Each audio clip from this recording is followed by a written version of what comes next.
बीते दिनों आई बाढ़ के बाद से ज्यादातर नुकसान ग्रामीण क्षेत्रों में हुआ है। नुकसान के मुआवजे की मांग को लेकर जहां पिछले काफी समय से किसान प्रशासन से गुहार लगा रहे हैं, तो वहीं आज किसानों के समर्थन में अंबाला कांग्रेस कमेटी के सदस्य सड़कों पर उतर गए और उपायुक्त अंबाला को राज्यपाल के नाम ज्ञापन सौंपा। इस बारे में ज्यादा जानकारी देते हुए हरियाणा प्रदेश कांग्रेस कमेटी के सदस्य बलविंदर सिंह पुनिया ने बताया कि बीते दिनों जो प्राकृतिक आपदा आई थी, उसके बाद से लोगों को काफी नुकसान हुआ है। किसानों को हुए नुकसान का मुआवजा जल्द मिलना चाहिए। वहीं सरकार ने यह कहा था कि 90 दिनों के अंदर बाढ़ पीड़ितों को मुआवजा मिलेगा, पर आज तक कुछ नहीं मिला। इस दौरान उन्होंने अंबाला के मुद्दों पर बात करते हुए विधायक असीम गोयल और पूर्व मंत्री पंडित विनोद शर्मा पर तंज कसते हुए कहा कि मैं हरियाणा जनचेतना पार्टी को भाजपा की बी टीम मानता हूं। विनोद शर्मा ने अपने बेटे को भाजपा से सांसद बना दिया और अंबाला की जनता को गुमराह करने के लिए एक दूसरे पर आरोप लगाते हुए दिखाई देते हैं। देखिए, आज जो हमने रोज प्रदर्शन बहन शैलजा जी के निर्देश पे कांग्रेस पार्टी ने किया है। आप सबको पता है कि 3 महीने पहले बाढ़ आई थी, एक प्राकृतिक आपदा थी। जब बाढ़ आई, इस सरकार ने किसी का हालचाल भी नहीं पूछा, ना कोई हालचाल पूछने गया। हाँ, कुछ संस्थाओं ने, किसान संस्थाओं ने, कुछ राजनीतिक पार्टियों ने जो विपक्ष में हैं, हम जैसे लोगों ने जाकर इनकी मदद जरूर की, लेकिन सरकार ने इनको नहीं पूछा। और पहले भी हमने डिप्टी कमिश्नर महोदया को ज्ञापन दिया था, तो उन्होंने 1 महीने का समय मांगा था, लेकिन आज 3 महीने हो गए हैं। हमारी डिमांड ये है कि जिन किसानों की फसल बर्बाद हो गई है और जिनके मकान ढह गए हैं, मकानों पे भारी क्षति हुई है, जिनके पशु मारे गए हैं, उन्हें तुरंत मुआवजा दिया जाए, क्योंकि 1 महीने के बाद आज 3 महीने हो चुके हैं। लेकिन बड़े दुख की बात है कि सरकार मजदूर के और किसान के विरोधी है। इस सरकार ने हमेशा ही लोगों को नुकसान पहुंचाया है। तो हम राज्यपाल को ज्ञापन, डिप्टी कमिश्नर के महोदय से राज्यपाल को ज्ञापन देने जा रहे हैं कि हमारी वो बात सुने और तुरंत जो बेहाल किसान हैं, बेहाल मजदूर हैं, उनको तुरंत मुआवजा दें। देखिए, बड़े दुख की बात है। वैसे मैं कहना नहीं चाहता ये बातें पर्सनल किसी के, लेकिन विधायक असीम गोयल जी को शर्म आनी चाहिए। जब बाढ़ आई, एक भी गांव में मेरे को फोटो दिखा दो वो किसी गांव में गया हो, किसी गांव में उसने हालचाल, विदेश में था उस टाइम, उसने किसी का हालचाल पूछा हो। मैं मानता हूं कि वो विदेश में था, लेकिन आने के बाद भी वो 4-5 दिन के बाद आया, किसी गांव में नहीं गया, किसी शहर में नहीं गया, किसी 9 सेक्टर उसका पड़ोस है, वो वहां पर भी नहीं गया।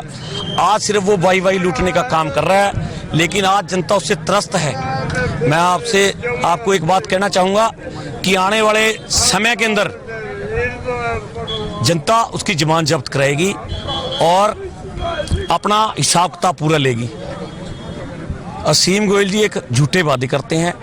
आज भी सिर्फ करप्शन इसमें फैली हुई है पूरे। इसमें सड़कों में गड्ढे हैं, स्ट्रीट लाइट की व्यवस्था नहीं। आप किसी भी दफ्तर में चले जाओ, सिर्फ करप्शन का बोलबाला है।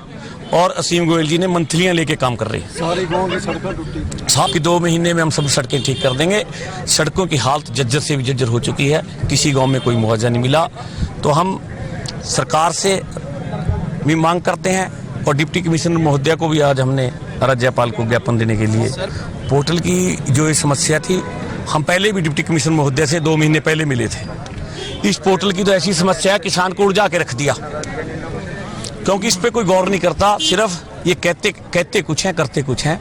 आज चाहे हमारी मेयर है शक्ति रानी शर्मा जी और चाहे असीम गोयल जी हैं, ये दोनों मिले हुए हैं। वो बीजेपी का समर्थन लेकर राज्यसभा का मेंबर बने कार्तिक शर्मा जी, और जब मेयर बन गए 8 MC बीजेपी के बने, 8 MC जनचेतना पार्टी के, 4 MC कांग्रेस के बने। 2 साल डिप्टी मेयर नहीं बना, सीनियर डिप्टी मेयर नहीं बना, लेकिन इन लोगों ने मिलकर 8-8 दोनों के MC थे। सीनियर डिप्टी मेयर बीजेपी का बना दिया और डिप्टी मेयर अपना बना दिया। जो कमेटियां बननी थी, 4 बीजेपी की बना दी, 4 अपनी बना दी। ये लोग बीजेपी की बी टीम है। आज गांव कौला के अंदर दीनदयाल योजना से कॉलोनी कट रही है 110 एकड़ में, विनोद शर्मा जी की। उस 110 एकड़ में ऐसे काम चल रहा है जैसे CM का काम चलता हो। तो ये भारतीय जनता पार्टी की बी टीम है विनोद शर्मा जी। ये भी कहीं लोगों का हमदर्द नहीं है, लोगों ने इनको देख चुका है। विनोद शर्मा जी और असीम गोयल को लोग नकार चुके हैं। आने वाला समय कांग्रेस पार्टी का है, बहन शैलजा के नेतृत्व में। दोनों एक दूसरे पर जुबानी प्रहार करते हुए दिखाई दे रहे हैं। देखिए मैडम जी, जब प्रोग्राम होते हैं फिर इकट्ठे होते हैं। जब इसका बेटा राज्यसभा का मेंबर बन रहा है तो बीजेपी के समर्थन से बन रहा है। जब सीनियर डिप्टी मेयर और मेयर बनने हैं, जब दोनों मिलकर करते हैं, जब कमेटियां बनानी होती है दोनों मिलकर करते हैं। जब कॉलोनी कोला के अंदर कट रही है 110 एकड़ में, कोई 1 एकड़ में कोई काट के दिखा दे मेरे को, अगले दिन बुलडोजर आ जाएगा। 110 एकड़ में तो ये मिले हुए हैं, इससे बड़ा उदाहरण तो कोई नहीं। ये सिर्फ दोनों मिले हुए हैं, लोगों को मूर्ख बनाने का काम कर रहे हैं। आने वाला समय कांग्रेस पार्टी का है, बहन शैलजा के नेतृत्व में कांग्रेस पार्टी की हरियाणा प्रदेश में सरकार बनेगी और बहन शैलजा इस प्रदेश की भावी मुख्यमंत्री आने वाले समय